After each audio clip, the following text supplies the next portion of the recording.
Okay, so we're talking FDR, first 100 days. We start to reform banks so that way the economy can and business can recover. And then we start to provide relief to people by getting them back to work with the PWA, CCC, and TVA. Industrial Recovery Program, we've got the National Recovery Administration, the NRA.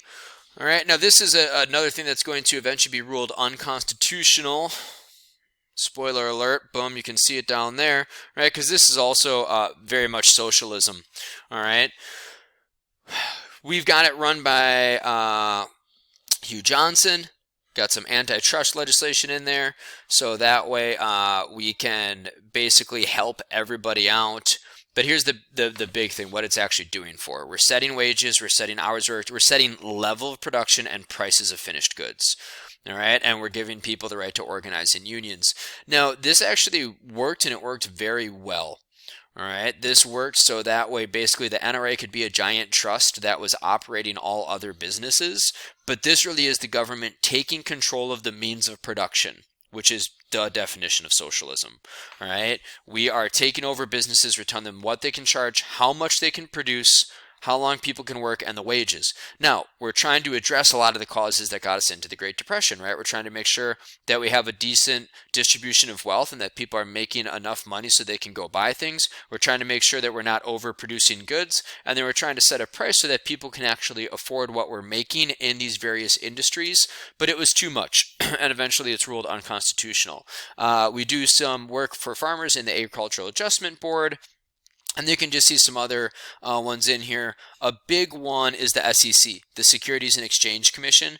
This was created to regulate the stock market and place strict limitations on speculative practice like the ones that caused Black Tuesday, like buying on margin. The SEC, still around today, still very powerful today, to watch out for shady practices in the stock market and anything around the stock market. Okay, so the first 100 days was really important. It got people to work. It started to, provide relief for people who are out of work. It did start to help some recovery for businesses in the economy, and there were some really good pieces of reform legislation in there that could help kind of like get the economy back on track. All right, so there was some very, very good things going on in the first 100 days. And then the rest of FDR's first term is really making sure that legislation is working, tweaking it, adjusting it here and there. There was also some smaller legislation and pieces of legislation and reform that went in during that time. But eventually, the rest of it happens in his second term, which we call the Second New Deal. All right, so FDR's first term, super active on the first 100 days legislation, then tweaks thereafter. And then the Second New Deal starts to go in primarily during his second term in office. A little bit of it goes in the first. Okay, so we'll just hop back over here. All right, you can see some of it starts in 1934, but when you look at the actual days, a lot of it is actually going in after 1936. WPA, this is a huge stimulus plan where we're employing 3.4 million people. All right, and again, it's a lot of infrastructure building. Bridges, roads, airports. We're even, getting artists to create plays and write histories and paint murals and all kinds of stuff like that. All right. The Wagner Act is a big one that will eventually be ruled unconstitutional. Take a second, check out some of that. Some reforms to taxes. Here's the biggest one, the Social Security Act. All right. Social Security, this is where we've got a federal insurance program based on automatically collecting taxes from employees and employers throughout people's working careers, right? Your Social Security tax gets pulled from your check, whether you want it to or not. Everyone pays Social Security, right? And then there's a big fund with all of that money. It's a trust fund that's put in there, and then it makes monthly payments to retired people over the age of 65. It also provides unemployment compensation owed and aid to those who are blind or disabled, all right, or dependent children and their mothers. So Social Security is still around today. Hopefully it continues to be around so that people like me haven't paid into it their entire working lives just to see it basically dry up because we don't make some tweaks to it. So just tons and tons and tons of legislation here. all right, that you can check out in that handout that's in the topics page. All right, so the first and second New Deals are overall very successful. They're very popular at the time. Now, of course, there's opponents. We'll talk about opponents to the New Deal, but in general, FDR and his first and second New Deals really energized the people, helps people restore their faith in the American government, and were seen as positives. So this leads us to the election of 1936. In the election of 1936, I mean, FDR, he's loved by workers, farmers, and in general, the masses. There's some business leaders and others who didn't like how much power his programs were giving to the federal government, but overall, he was very, very well liked. So the Republicans ran Elfland, and he just looks like the nicest guy in the world, doesn't he? I mean, he looks like your nice neighbor, right? He's a Democrat. He's he's the progressive governor of Kansas. All right, and he runs as for the Republicans. Sorry, but he's a Republican progressive. He's from Kansas. Looks like just the nicest guy in the world. But FDR just absolutely dominates it because all of his programs were well liked overall. Right, there were some people who didn't like FDR and the power that his policies were creating for the federal government and how they were taking some power away from businesses. But you can see the popular vote. 61%, and the electoral vote is just an absolute domination. Poor Alf Landon. Looks like a nice guy. I mean, you're just set up to fail in that election. But, you're the loyal opposition. You got to run somebody, right? You got to throw somebody out there. So FDR absolutely dominates. Now, one part of this election that's important is that we start to have a little change to how people are voting. This is what we call the New Deal coalition of Democrats. All right, so now we're entering into another new party system here. So we're entering into a time where Democrats are going to get support from the South. We're going to call it the Solid South. That's going to be a huge part of the Democratic voting bloc. You're also going to get a lot of white ethnic groups in cities, Midwestern farmers, labor unions, and here's the new one, African Americans. African Americans started to leave the party of Lincoln because FDR's New Deal benefited them in many, many ways. So Democratic support, like the South, they've had that for a while. Midwestern farmers, they've had that for a while. Labor unions were kind of in flux. They'd go back and forth between Republicans and Democrats and, sometimes populists or socialists. Ethnic groups in cities went back and forth.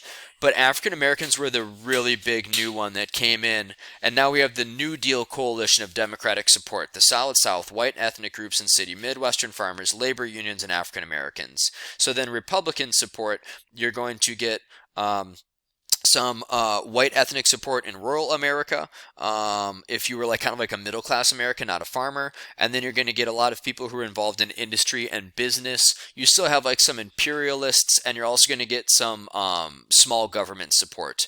All right, so there's some changes to the way that we are supporting our political parties during this time, the New Deal coalition. All right, so again, FDR just absolutely dominated here, and then that led us to kind of the last phase of the New Deal. So we have the Fair Labor Standards Act that goes in 1938. This is really the last significant piece of New Deal legislation. It established a minimum wage. It was 40 cents at the time. That'd be the modern equivalent of about $7.25. It also set the maximum work week at 40 hours, and then you get time and a half after that as overtime.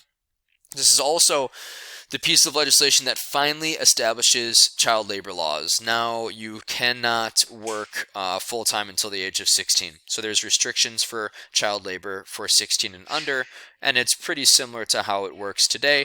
And the Supreme Court upheld this restriction on child labor in 1941. So that's the last big piece of the New Deal legislation that we can see.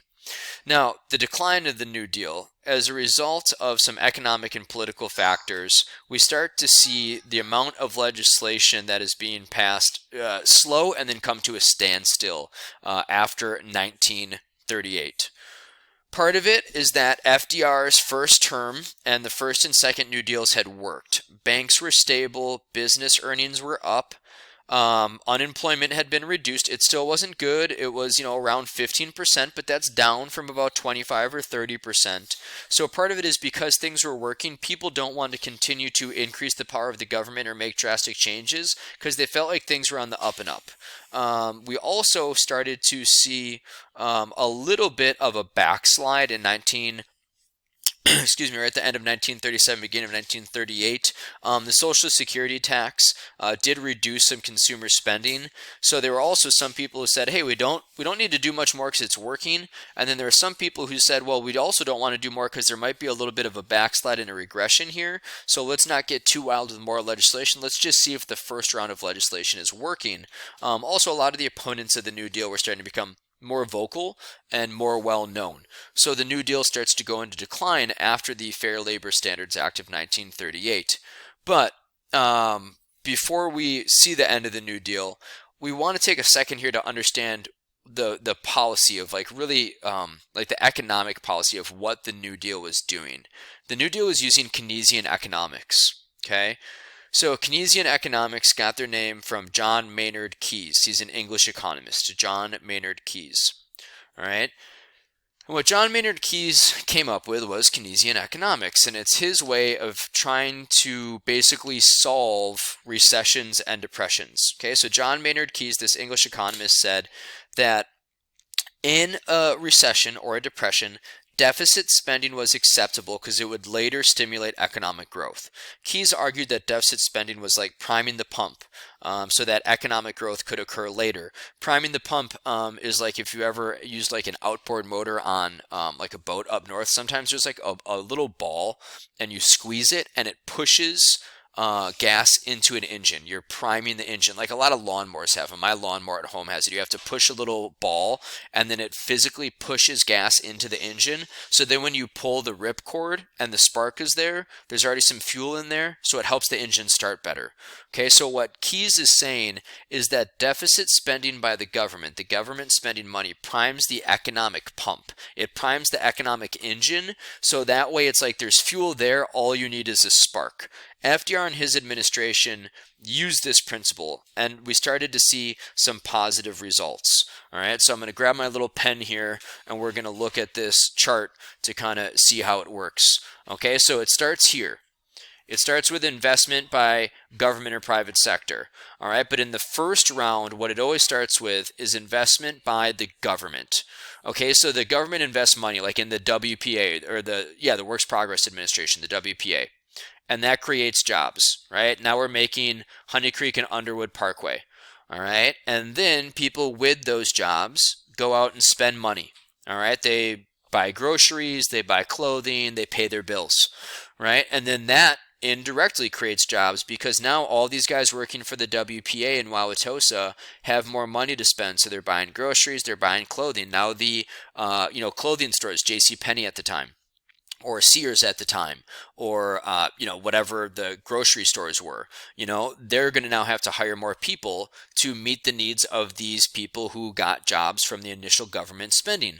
So then that's going to increase local demand for goods and services, right? Because the government invests this money, it creates jobs, people start to spend, that creates more jobs, those people start to spend, and then that increases local demand for goods and services. So now, on the second time around, now you can have the private sector start to invest money, right? So if you're a grocery store, the first time around you need the government to get it kickstarted, right? They're going to create the jobs with the WPA. Those WPA guys are going to buy stuff. Wherever they're buying stuff has to hire more people. Everyone that's getting hired is buying more stuff. Now, on the second time around, Pick and Save is investing because now they can open up another store and they can create more jobs, and then they can hire more workers, and then they have secondary creation of workers, and then goods and services. People start going to the dentist again, right? People start buying homes again. Now there's more investment in the private sector. So it's like an engine. Right? It's like an engine going around and round and round and spinning around and round and round, but it's got to start with the government spending money because in a time of a depression or recession, no one else wants to, right? Businesses aren't going to spend money and go into debt in a recession. basically they say it's the government's job to do that. All right, so it's an interesting concept, and overall it works. It's something that we see in times. Oh, Joy, don't touch that. It's something we see in times of depression or recession. So Keynesian economics worked, and that's really the economic philosophy behind the New Deal, which really ended at the end of FDR's second term. Come back in the next video, check out the opponents.